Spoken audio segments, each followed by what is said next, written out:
বাংলাদেশ সাহসী হবে না, ধারণা সালমান আগার। মিরপুর টেস্ট যে এখন রোমাঞ্চকর শেষের অপেক্ষায়, তা তো স্কোরকার্ড দেখেই বোঝা যাচ্ছে।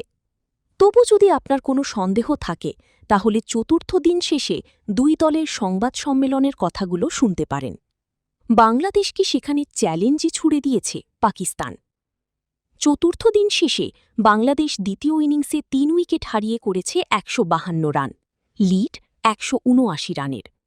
আজ শেষ দিকে কিছুটা ধীরগতির ব্যাটিং করা স্বাগতিকদের পরিকল্পনা, আগামীকাল সকালেও কিছুক্ষণ ব্যাটিং করা, এরপর বাকি ভরসাটা বোলারদের উপর।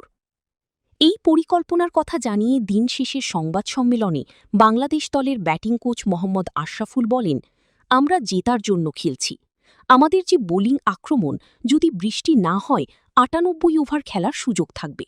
এর মধ্যে ৭৫ ওভার বোলিং করতে পারলে আমাদের জেতার সুযোগ থাকবে। কিন্তু বাংলাদেশকে পাল্টা চ্যালেঞ্জই ছুড়ে দিয়েছে পাকিস্তান।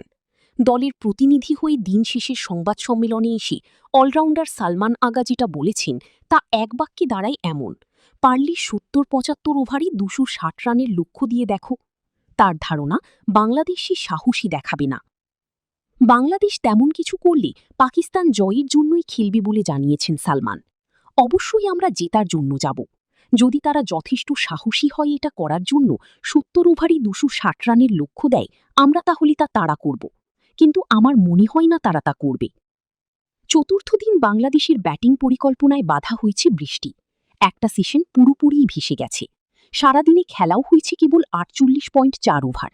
তবে প্রথম ইনিংসে ওভার প্রতি ৩.৫-এর বেশি গড়ে রান তোলা বাংলাদেশ দ্বিতীয় ইনিংসে ৩.০১ গড়ে রান তুলছে। বৃষ্টির পরপরই বাংলাদেশের লিড ১৫০ ছাড়িয়ে যায়। তখন কি রানের গতি আরেকটু বাড়ানো দরকার ছিল? উত্তরে আশরাফুল বলেন, টেস্ট ক্রিকেট যেভাবে খেলতে হয় ওইভাবেই খেলেছি। বৃষ্টি তো আমাদের নিয়ন্ত্রণে নেই। আমি বলবো, উইকেটে যে সাহায্য আছে, আমরা যদি কাল সকালে একটু ভালো ব্যাটিং করে ছেড়ে দিই, এই ম্যাচ জেতা সম্ভব। কিন্তু সেটি বাংলাদেশের জন্য সহজ হবে না বলে মনে করেন সালমান।